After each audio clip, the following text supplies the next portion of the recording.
Amigos, buenas tardes, bienvenidos a 24 horas. Es el día 2 de la aplicación de las medidas arancelarias entre Colombia y Ecuador. En la frontera norte hay expectativa y ya se anuncian protestas por parte de los transportistas. En breve, Jairo Jacome con la información. Hola, Gaby.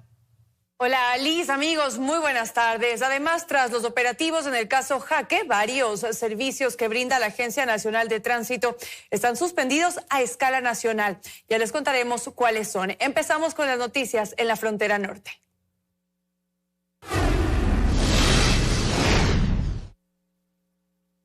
El intercambio comercial por Rumichaca no registra el ingreso ni salida de mercancías con el nuevo arancel, solo carga represada en la frontera. Los sectores productivos de Carchi y Nariño anuncian una marcha para este martes. Jairo Jacome nos tiene los detalles a esta hora. Hola, Jairo.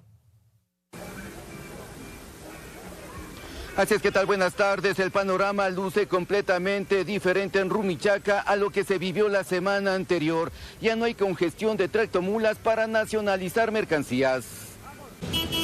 El panorama en el puente internacional de Rumichaca cambió drásticamente en las últimas horas.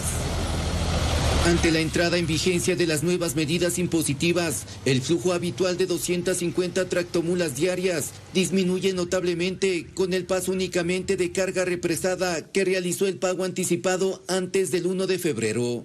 Por lo general nosotros estamos trayendo por semana unas 15 tractomulas y ahora no ha habido ese pedido, esperando que los gobiernos se pongan de acuerdo y en vez de hacer esta guerra comercial, mejor eliminen este tipo de aranceles. Los gravámenes del 30% ya están operativos con el reinicio del comercio internacional, pero los vehículos con carga ecuatoriana solo llegan hasta la zona de aforo y no cruzan la frontera. Quizás esos productos ya no pasen a Colombia, tendrán que regresarse a su ciudad de origen, de donde ellos vienen, porque sus dueños de la mercadería tal vez ya no les alcance a hacer este tipo de negocios con este arancel, con este 30%. Los aranceles profundizan la brecha en un intercambio que ya es deficitario para el país y el impacto para el comercio exterior será mayor con el nuevo tributo que marca un punto de inflexión en la dinámica fronteriza. Bueno, nosotros estimamos que entre el comercio internacional y el comercio transfronterizo puede llegar a operaciones que pueden pasar del $1.000.000 diario. Los sectores productivos de ambos países manifiestan su preocupación ante lo que califican como una guerra arancelaria. Por ello anuncian una marcha de protesta para este martes 3 de febrero hacia el ducto internacional. No es una paralización, sino una protesta pacífica para que nos tomen en cuenta la afectación que le existe aquí, no solamente a la provincia del Carchi, sino al país entero. Los principales efectos señalados por el sector productivo incluyen sobrecostos logísticos inmediatos, afectación directa de la generación de empleo y a la cadena logística en general.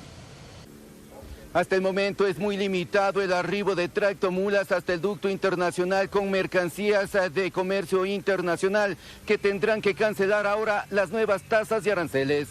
Continúan en estudios con más. Buenas tardes.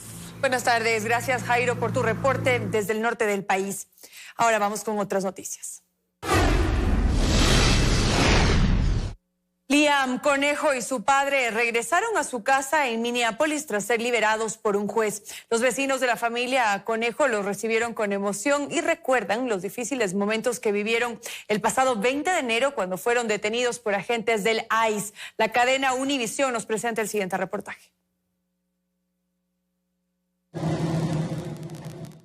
Liam ya está en casa. El pequeño de 5 años abordó un avión junto a su padre Adrián Conejo desde San Antonio hasta Minneapolis para reencontrarse con su familia. Liam salió del centro de detención en Dilley, Texas anoche, como muestran estas imágenes publicadas por el congresista Joaquín Castro, horas después de que un juez ordenara que padre e hijo sean liberados tan pronto como sea posible. Desde Ecuador, la hermana de Adrián nos confirmó su salida vía telefónica. Sí, Adrián y mi sobrino ya salieron. Ya mismo de llegar a casa no estoy segura de la hora ni en dónde están. Aquí en Minneapolis, los que presenciaron el arresto del menor el pasado 20 de enero recuerdan cómo sucedió todo. Y de repente yo estaba cerca de los agentes y de repente cuando veo al niño y yo le dije, digo, ¿por qué? pero ¿por qué a un niño? ¿Me entiende? Wilson, quien se puede ver en estas imágenes con chaleco amarillo, intentó intervenir. Incluso se ofreció para quedarse con el niño. Y empezaron a argumentar y a taparme y que no grabe tome fotos y todo, pero de todas maneras uno es padre también, imagínese. Y que nos lleven a nuestros hijos, para mí me rompió el alma. De forma similar, la esposa y la hija de Luis también fueron detenidas por agentes federales. Entonces de ahí para acá ya están como 3 semanas ahí. ¿Y ellas están en el mismo centro de detención donde estaba Liam? Sí, el día jueves en la tarde lo encontraron con Liam. Durante todo el día, miembros de la comunidad han llegado a la casa de Liam con regalos y globos. Me dio mucha tristeza, una impotencia de no saber qué hacer, porque quería hacerlo de alguna manera algo por ellos. El saber que el menor ecuatoriano fue liberado brinda un alivio colectivo.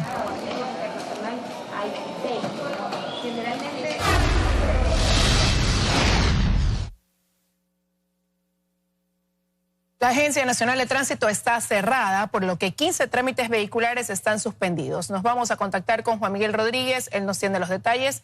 Hola, Juan Miguel.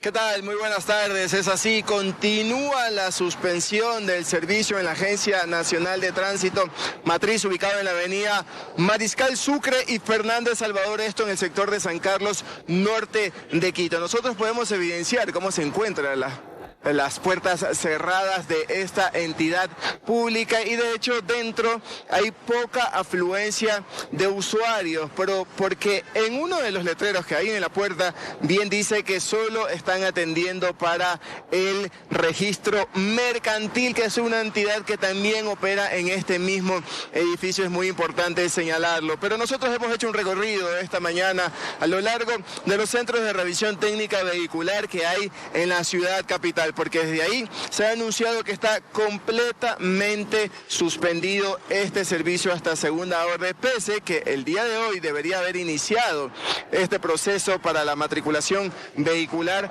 para los autos cuyo último dígito termina en 1 y que tendría que ser obligatorio a partir de este mes, pero las autoridades del municipio de Quito han señalado que se encuentra suspendido. Pero como este, son otros 14 servicios que están suspendidos y los vamos a anunciar en este momento. Revisión de matrícula para vehículos públicos y comerciales, de matrícula para vehículos institucionales, estatales, el duplicado de documento de matrícula por pérdida o robo, el duplicado o reemplazo de placas por pérdida o robo se encuentran suspendidas, al igual que el duplicado del documento anual de circulación. La transferencia de dominio tampoco va a ser posible que lo hagan. También el cambio de servicio, el cambio de características, el bloqueo de un vehículo y el desbloqueo del mismo no se puede hacer. La emisión de matrículas por primera vez, la entrega de placas físicas, la renovación de matrícula para vehículos particulares, como le decíamos también, la revisión vehicular, la matriculación y la matriculación en línea tampoco están habilitados, porque estos servicios están anclados al sistema de la Agencia Nacional de Tránsito, según lo que nos han informado desde el municipio de la capital. Pero la pregunta del millón es, ¿cuándo se van a restablecer estos servicios? Pues no hay una respuesta concreta, según nos han informado desde la dirección de la Agencia Metropolitana de Tránsito, pero nosotros estaremos muy atentos y siguiéndole el paso a paso para poderles informar a cada uno de ustedes de cuándo se va a poder restablecer esos servicios y usted pueda cumplir con cualquiera de los antes mencionados. Hasta aquí la información. Muy buenas tardes. Buenas tardes y la invitación, amigos, a que estén conectados con Teleamazonas para mantenerles al tanto de este tema. Cobros indebidos y exceso de trámites vehiculares en al menos 16 municipios forman parte de la investigación del caso Jaque. Según el ministro del Interior, la afectación económica superaría los 3 millones de dólares. Según el ministro del Interior, John Reinberg, la afectación económica por el incremento de trámites vehiculares en las agencias de tránsito del país superarían los 3 millones de dólares, pues como parte de la investigación del caso Jaque, la misma que inició en julio 2025, en 25 oficinas de la agencia de tránsito se registraron 926 trámites con inconsistencias de más de 21,000 registros o solicitudes, cifra que no coincide con la registrada en la Base Única Nacional de Datos ciudadanos. En este sistema se registran más de 49.000 procesos. A esta situación se suma la discrepancia del parque automotor en 16 agencias de tránsito, pues los trámites superaban la cantidad de vehículos que son de la localidad. Por ejemplo, en el 2025, Playas se registró cerca de 231.000 trámites vehiculares, cifra que excede el parque automotor local de más de 11.500 vehículos. Es decir, las solicitudes en esa entidad de tránsito exceden un 2000%. No es la primera vez que se ponen en el radar a las agencias de tránsito de esas localidades, pues el fácil acceso a trámites elevó el interés de grupos delincuenciales. Recordemos que en julio de 2025 la policía asumió el control operativo y administrativo de las agencias de Durán y Manta. 3 meses después, octubre de 2025, también se allanaron las oficinas de tránsito de la agencia de Guayaquil, ubicadas en el complejo judicial. En estas entidades los grupos delincuenciales tenían el control, situación que en la investigación actual no se descarta. Por el denominado caso Jaque, están detenidos varios funcionarios de la Agencia Nacional de Tránsito, entre ellos quien dirigía la entidad, Pedro Abril. Erika Vera, Teleamazonas.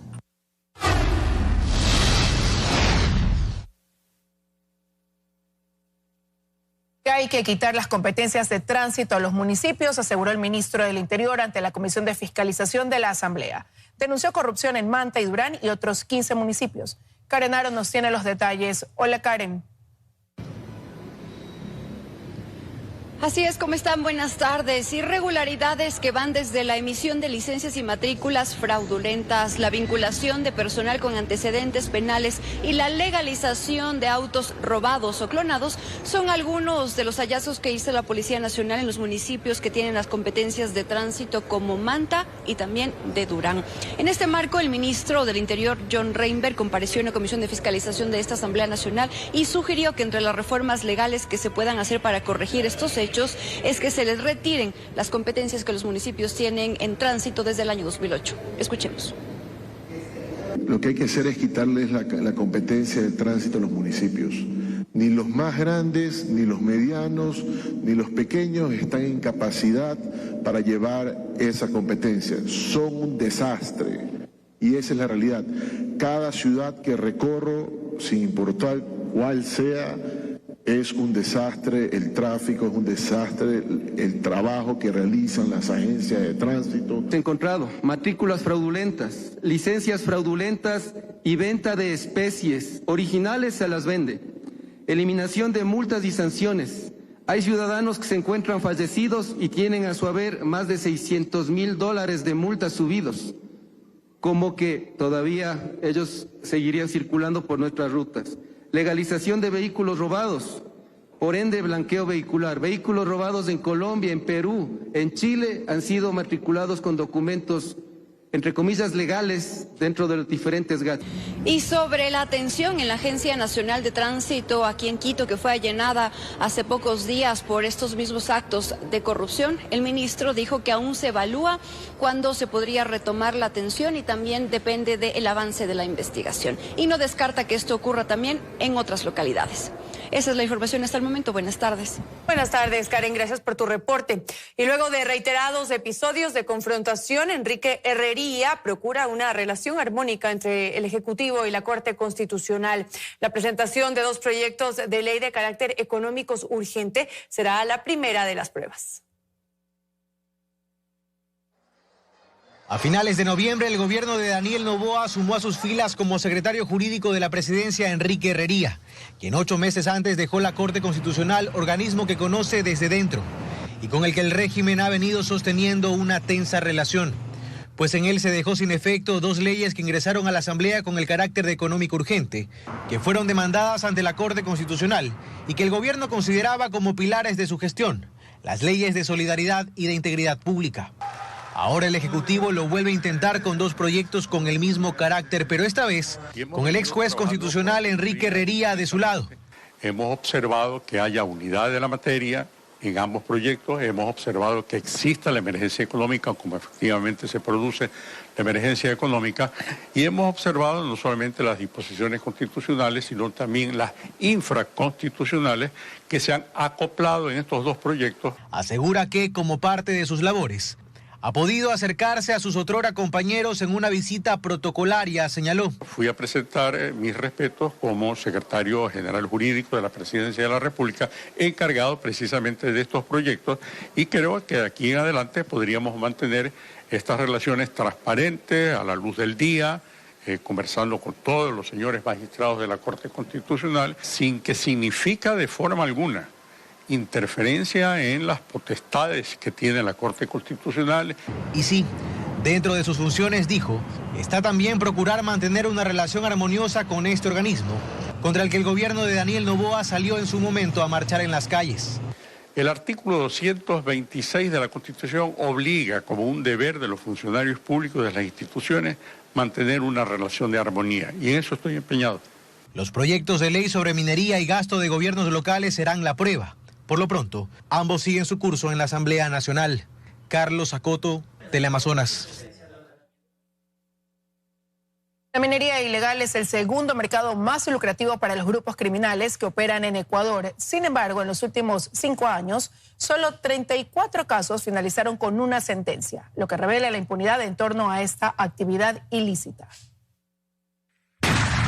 En 2025, el ejército ecuatoriano realizó 19.500 operaciones en contra de actividades ilícitas a nivel nacional. El 28% fue dirigida a la minería ilegal. Según un informe presentado por el Observatorio Ecuatoriano de Crimen Organizado, esta actividad se convirtió en el segundo mercado ilícito más lucrativo para las organizaciones criminales, solo después del narcotráfico. El oro ha tenido un incremento sostenido por 11 en los últimos 15 años, sumado a la ausencia de controles que tú tienes y además que no es un mercado netamente ilegal desde la extracción hasta la venta. Sin embargo, la magnitud de este negocio ilícito no se compara con las resoluciones judiciales. Según cifras recabadas por el portal Primicias, entre 2021 y 2025, la Fiscalía registró 1.654 denuncias por minería ilegal. El 69,5% de ellas continúa en investigación previa. Lo más alarmante es que solo 34 casos finalizaron en una sentencia condenatoria, es decir, apenas el 2% del total de las denuncias presentadas. Hay una deficiencia estructural del sistema de justicia penal. Va desde la investigación que realiza el Arcón, por las operaciones que realiza la policía, más la respuesta de parte de los operadores de justicia. ¿Qué es lo que pasa? Que tú tienes 24 horas para activar la flagrancia. Como es minería, se necesita que un perito pueda identificar que el material que se sacó desde el operativo donde se detienen estas personas es un material mineralizado. A nivel nacional hay poquísimos peritos. Mientras tanto, el sector formal dice que se vive una lucha completamente desigual. Porque mientras, por ejemplo, un minero formal está atado y responde a una concesión, los ilegales son totalmente móviles. Entonces, si hoy hay operativos en Buenos Aires, saltan y se repliegan por un momento. El COIP establece una pena de 16 a 20 años de cárcel por la actividad ilícita de recursos mineros. Belén Merizalde, Teleamazonas. El Consejo de la Judicatura definió fechas de inicio para la designación de jueces constitucionales y renovación parcial de la Corte Nacional. Y además, pese a los cuestionamientos, se invertirá 19 millones en la seguridad de jueces anticorrupción. Concursos claves para la justicia del país finalmente tienen fecha de inicio, aunque en medio de cuestionamientos a la gestión del presidente de la Judicatura, Mario Godoy, los vocales de la entidad aseguran que su trabajo continúa. En el caso de los jueces constitucionales, el próximo mes estará convocando el concurso de la Corte Nacional según el cronograma establecido, esperamos cumplirlo a cabalidad, será en el mes de mayo. Todos aquellos contarán con un proceso de veeduría ciudadana, control social, y si es posible un acompañamiento internacional que nos tomará, según el cronograma que está planificado, 8 o 9 meses aproximadamente. Es un tiempo ambicioso, la verdad, porque por lo general los concursos se tardan un año. Pero sí llamamos al Consejo de la Judicatura que estos concursos se los haga de manera transparente y vuelvo y repito, también se respete la carrera judicial. Es así que hasta el momento el concurso público de méritos y oposición, por ejemplo, para la renovación de 17 jueces y conjueces titulares de la Corte Nacional de Justicia, se cae o falla desde hace 7 años por múltiples irregularidades en diferentes fases como postulación, méritos o metodología. hay un concurso de elegibles que está parado de, creo que si no estoy mal, un año y medio, que se hagan estos concursos internos, que se aproveche el personal, jueces buenos, probos, respetando la carrera judicial. Por otra parte, Favara también se refiere al trabajo de los jueces de anticorrupción. Está en proceso y se dispuso libertad absoluta para teletrabajo. Eso garantiza su seguridad. Está en proceso el proyecto de renovación de la flota vehicular mínima del Consejo de la Judicatura, en los cuales se ha incluido la asignación de vehículos para los señores jueces de anticorrupción, que les permitirá un traslado seguro acompañado de la policía que tiene a su cargo pues su custodia. A estos compromisos se suma un proyecto de inversión que alcanza los 19 millones de dólares. El Consejo de la Judicatura dispone de un inmueble que está en la parte norte de la Corte Nacional de Justicia, un edificio con todas las garantías para que pueda operar, entre otras, la unidad de delitos contra crimen organizado y corrupción. Actualmente, según la presidencia del Consejo de la Judicatura, el país tiene un déficit de 753 jueces en todas las materias. María Fernanda Utreras, Teleamazonas. Seguimos con más noticias, amigos. Gracias por elegirnos. El gobierno asegura que los logros alcanzados en materia macroeconómica ya se reflejan en el día a día de los ecuatorianos. Sin embargo, analistas cuestionan la falta de gestión en áreas como la de la salud. Mientras el presidente Daniel Noboa cumple agenda en Emiratos Árabes Unidos, en Ecuador se difunde este mensaje a la nación, en el que el primer mandatario detalla los resultados de las decisiones tomadas por su gobierno. Noboa principalmente resalta los logros en materia macroeconómica, las reducciones del riesgo país que actualmente bordea los 430 puntos y el retorno a los mercados internacionales luego de 7 años, con la emisión de bonos por 4.000 millones de dólares. Eso significa una nueva línea de financiamiento, más dinero entrando al Ecuador. Recursos que por años no llegaron y que si seguía el rumbo que tenía el país tampoco iban a llegar. En la cadena, el jefe de Estado añade que los logros en materia macroeconómica se ven reflejados en la microeconomía del país. Es decir, hay más empleo y obra pública, afirma. El 2026 va a ser el año de la construcción, el año en que las familias puedan acceder a su propia casa, el año del empleo que se generará a partir de los proyectos de vivienda que financiemos. Analistas reconocen los logros en materia macroeconómica, pero cuestionan la actual realidad de varios sectores del país, como el de la salud. El gran problema es que esos resultados macroeconómicos no se observan en el día a día de la gente. Un tema que es central y que no es mencionado siquiera en el discurso, que tiene que ver con la salud pública. Creo que los recursos están. El problema es dónde se atascan los recursos.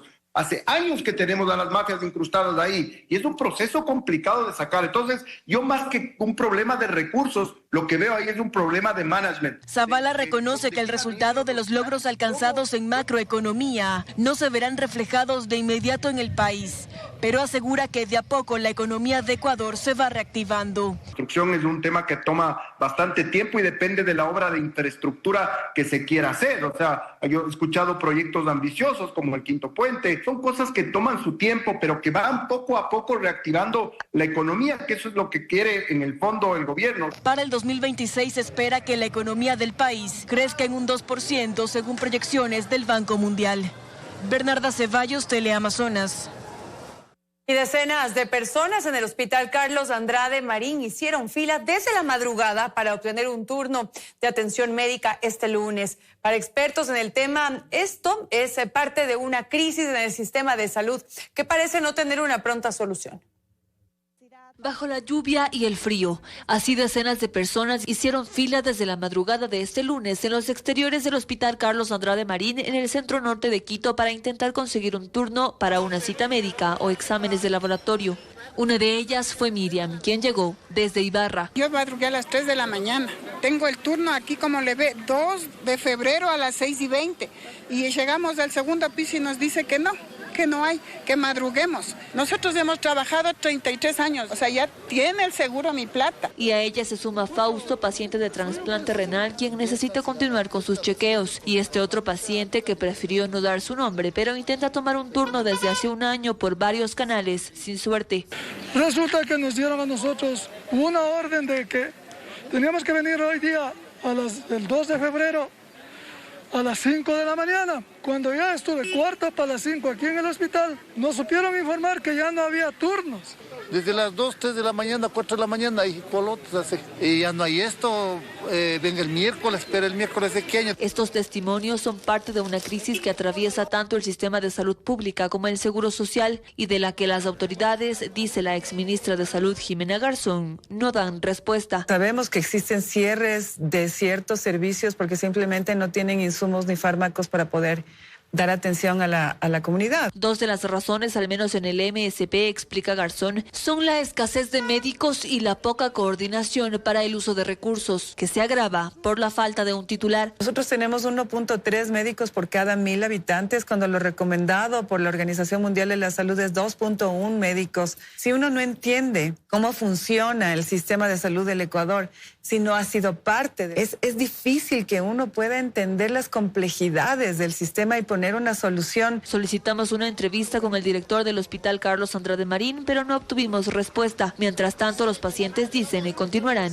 exigiendo atención médica. Lucía Clavijo, Teleamazonas.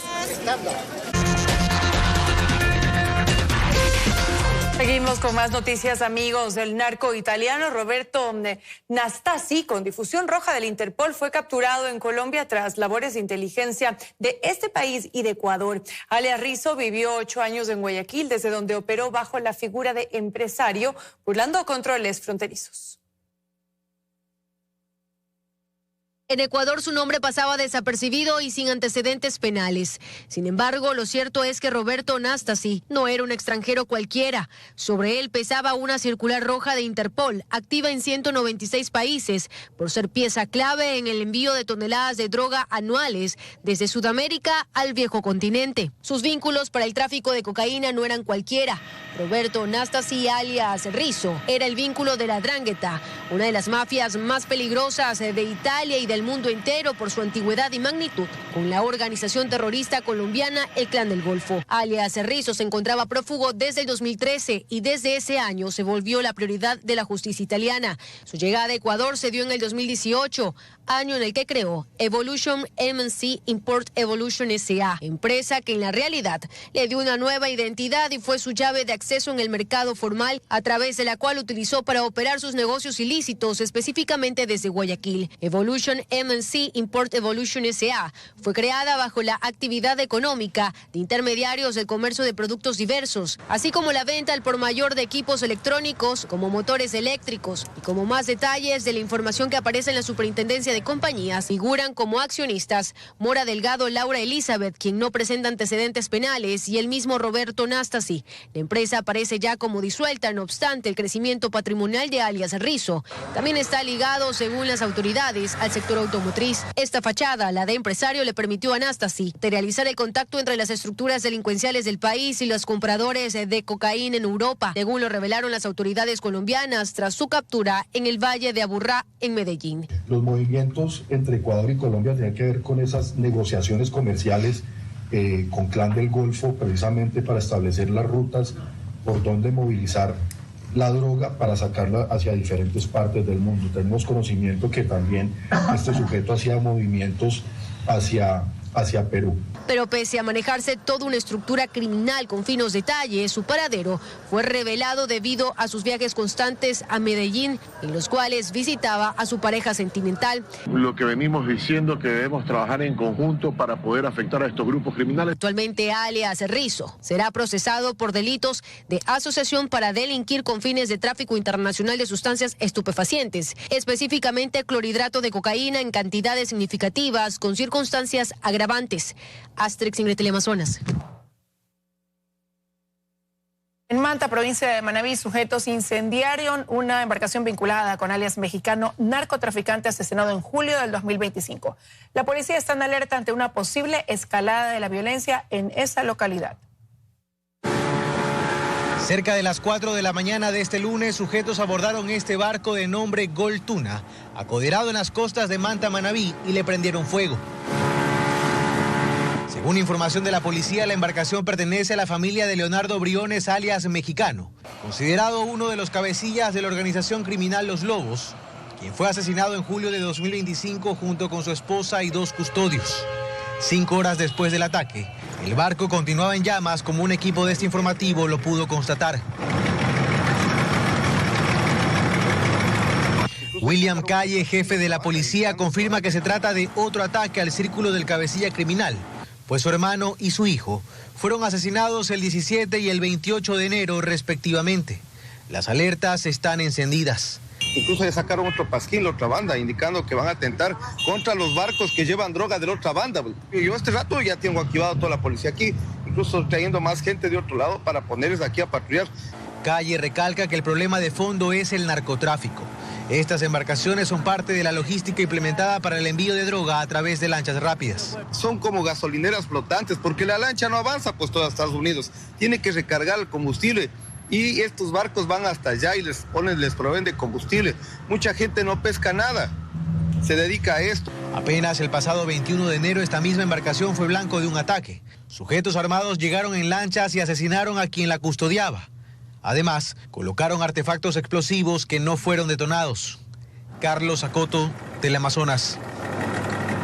Un fin de semana violento se reportó en Guayaquil y Durán con un total de 15 asesinatos. La zona 8, que además incluye a San Borondón, ya superó las 260 muertes violentas en apenas un mes del 2026.